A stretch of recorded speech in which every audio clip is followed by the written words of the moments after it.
Ontem, a Câmara dos Deputados, numa votação simbólica, essa palavra é chave, simbólica, aprovou requerimento de urgência para um projeto do deputado Paulo Abiakel e requerimento de urgência, sem que haja explicação para a urgência, e que altera diversas normas da advocacia brasileira.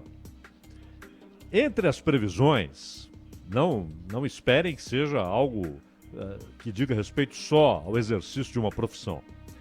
O texto estabelece a proibição da quebra da inviolabilidade do escritório ou do local de trabalho do advogado, mesmo com fundamento em indício, em depoimento, em colaboração premiada, aquilo que chamam de delação premiada, sob pena, se esse troço for aprovado, de nulidade e mais, de configuração de crime.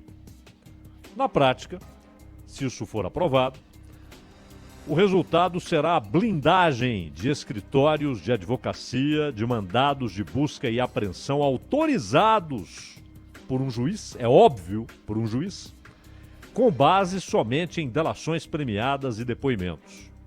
Então, se numa colaboração premiada, um réu, um acusado, ou mesmo já condenado, que resolve colaborar com a justiça, e ele, no seu depoimento, mostra que houve participação de um advogado ou de gente que trabalha com o escritório de advogados em determinado crime de corrupção, de lavagem de dinheiro, de tráfico, seja o que for.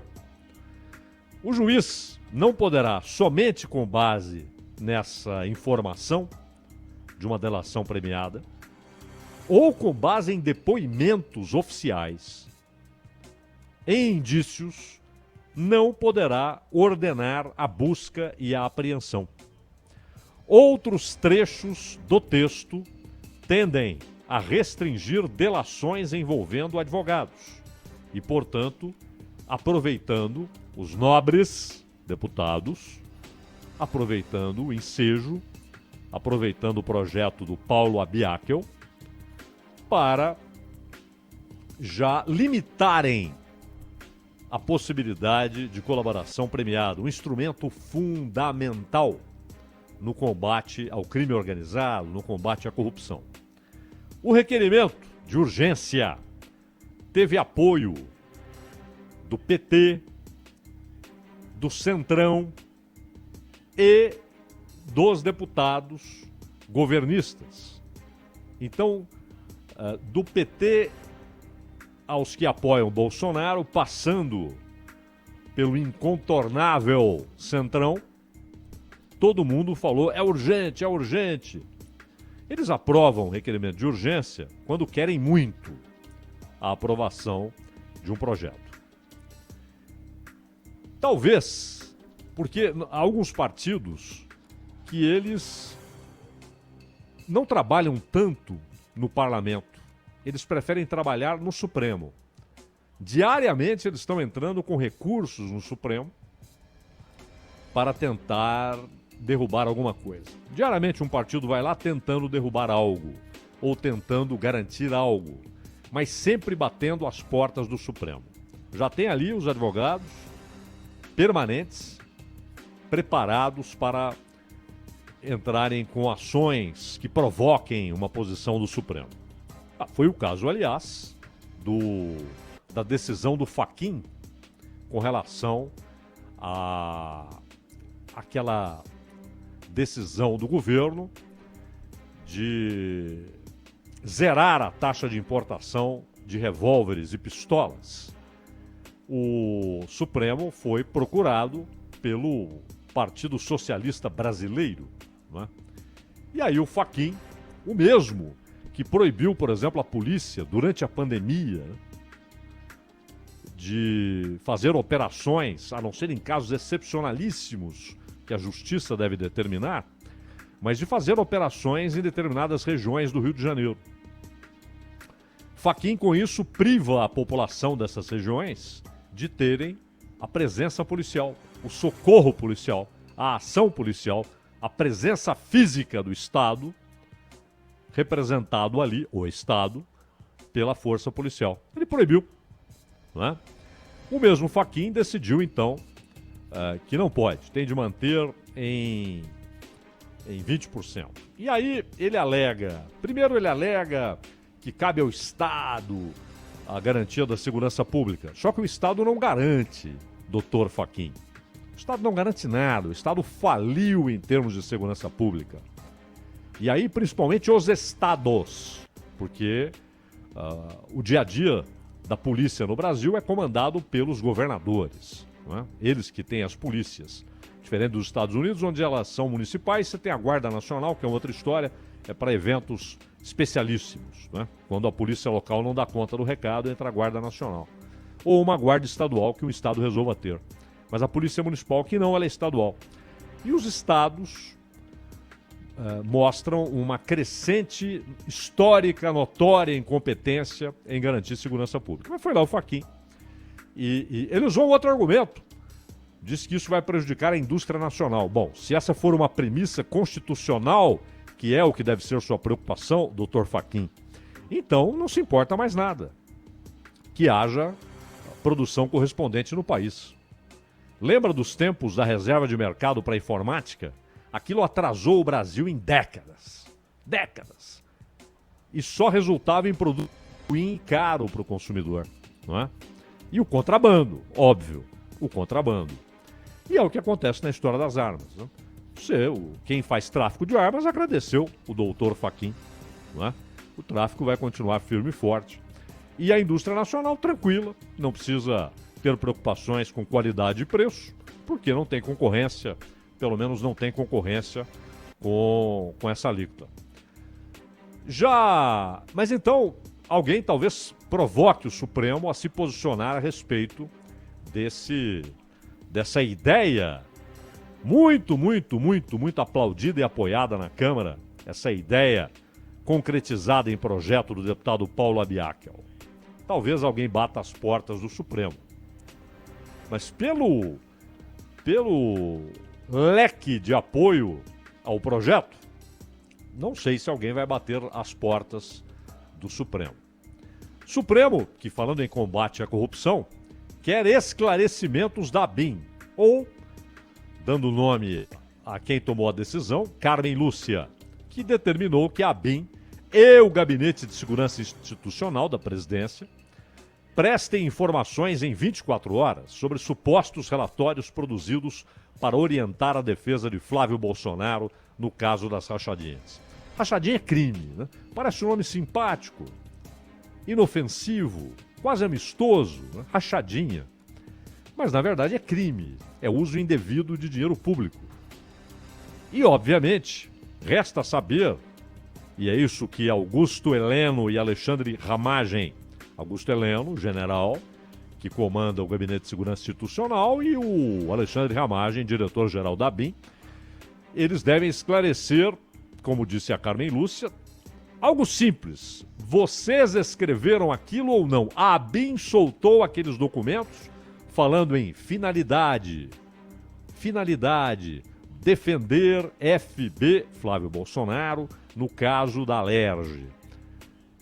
Porque hoje o Gilmar Mendes conversou com o José Luiz da Atena, no Manhã Bandeirantes, e falou, olha, não sei se aquilo partiu da ABIN. Talvez não tenha partido. E aí é preciso saber por que advogados teriam redigido aquilo. O Gilmar chegou a dizer isso?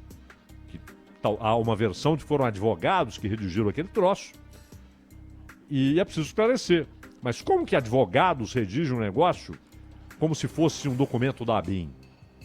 Então não foi a ABIN, esqueçamos a ABIN e saibamos por que fizeram isso, com que direito, com que autoridade, a mando de quem, a pedido de quem, incentivados por quem.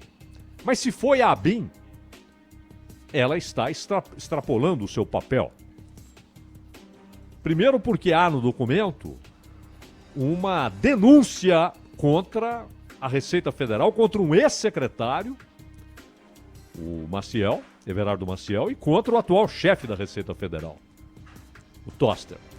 Há uma denúncia, eles falam em organização criminosa dentro da Receita. Isso é da ABIN? Isso partiu da ABIN? A ABIN confirma essa informação, porque ela é especialista em colher informações, em coletar informações, em filtrar informações, ver o que é, o que não é, o que é boato, o que é verdade, e passar, então, se reportar ao Heleno. O Heleno vai falar com o Bolsonaro, e se houver um crime, um indício de, isso deve ser levado à justiça, por intermédio do Ministério Público, né? Mas é preciso esclarecer, com urgência. Não foi da ABIN? Então, quem soltou aquele negócio como se fosse da ABIN? Como assim alguém solta um documento e diz que é da ABIN? E traz ali um texto como se fosse da ABIN, falando em defender Flávio Bolsonaro, com ataques à Receita Federal? Agora, se é da ABIN, se a ABIN redigiu aquele troço, se alguém lá dentro redigiu aquele troço, é muito grave. E o que diz Aras? Aras diz o seguinte, que a acusação é grave, mas precisa ser provada. Sim, óbvio. Por isso até uma ministra do Supremo pede aos que mandam na ABIN que digam, foi a ABIN ou não foi? Se eles disserem foi, há uma confissão perante o Supremo Tribunal Federal. Se disserem que não foi, como já foi dito, aliás, e repito, Gilmar Mendes chegou a dizer hoje que não sabe se foi da ABIN, que há essa versão de que advogados redigiram o negócio. É claro que precisa de provas, doutor Augusto Aras. Mas, aí inclusive entra o seu trabalho, não é? Cabe ao Ministério Público, inclusive, entrar na área. Se houver uma confissão perante o Supremo, está dada a bola para o Ministério Público. Se não houver uma confissão, ou pelo contrário, se houver uma negativa, não foi a ABIN. A ABIN não tem nada com isso, que é o que esperamos, hein? Torcemos para que a resposta seja esta e para que este seja o fato. Não foi a ABIN. Aí cabe ao Ministério Público saber como é que esse negócio foi redigido em nome da ABIN. Então, vamos lá em busca de provas de uma coisa ou de outra, dizemos ao Aras, que disse, o fato em si narrado é grave. O que não temos são provas desses fatos. Nós não trabalhamos com narrativas, trabalhamos com fatos e provas. É verdade, doutor Augusto Aras. Mas sempre é um indício, uma confissão. Alguém fala algo, alguém confessa algo, um papel, um documento. E aí, vocês vão em busca de provas. Dificilmente um caso começa com uma prova, a não ser uma confissão. E até confissões, você deve saber se quem confessou está no seu juízo perfeito, se não está escondendo alguém. É preciso buscar provas, mas esse é o papel da Procuradoria-Geral da República, do Ministério Público. Não basta dizer, não trabalhamos com narrativas. Mas há uma narrativa, e é preciso saber se ela é verdadeira ou não. Tanto que uma ministra do Supremo pediu, exigiu esclarecimentos de duas autoridades responsáveis pela ABIN, não é? Agora precisamos saber, houve ou não houve? A ABIN produziu ou não produziu uma acusação contra a Receita Federal e um desejo de defesa de um senador da República, o que não é papel da ABIN, não é? Então, é hora de esclarecer os fatos e não ficar confortável, sentado na cadeira, dizendo que não trabalha com narrativas. Doutor Augusto Aras.